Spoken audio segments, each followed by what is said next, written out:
this morning, we are learning ways to drop down out of your head and listen to the deeper part of you.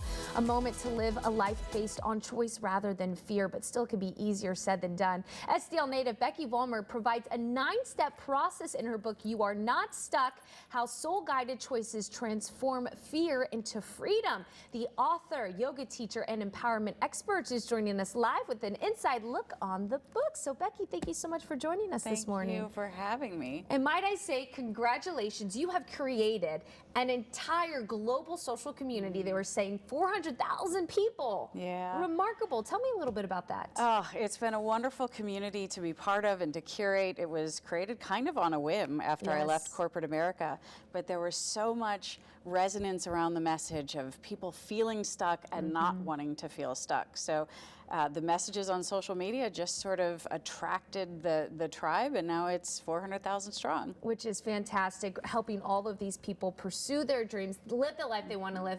And now you've put it in book form to reach many more people. So why don't we talk about just the phenomenon of You Are Stuck?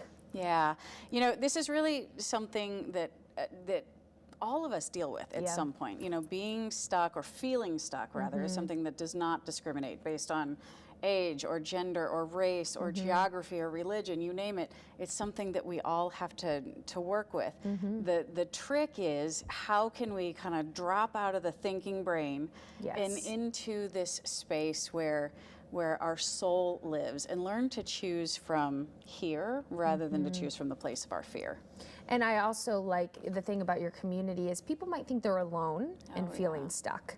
But we're all feeling, whether it's a job, relationship, whatever it might be. That's right. I mean, you know, as one person, I have felt stuck in all of those places. In a career that wasn't serving me anymore, in a relationship where I was no longer loved, in a habit that was sort of dragging my whole life down.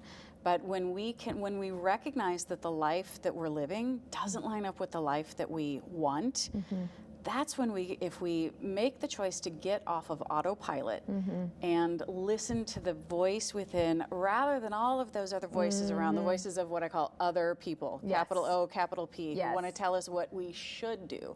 We can learn to listen to what we want to do and then take that step. There is so much freedom to be found on the other side of fear. I love that. Even just the way you're glowing, telling us this. So we have about 30 seconds, but I want you to reflect quickly on the life based on choice rather than fear. Yeah. Well, you know, we're always terrified of something, but the opposite of fear isn't just courage. In my view, the opposite of fear is choice. And we all have choices. We just have to be brave enough to actually make them. Absolutely. And you could look at your screen right here. You Are Not Stuck. Where to find that book. Also follow along on social media. You give all the steps to making that choice.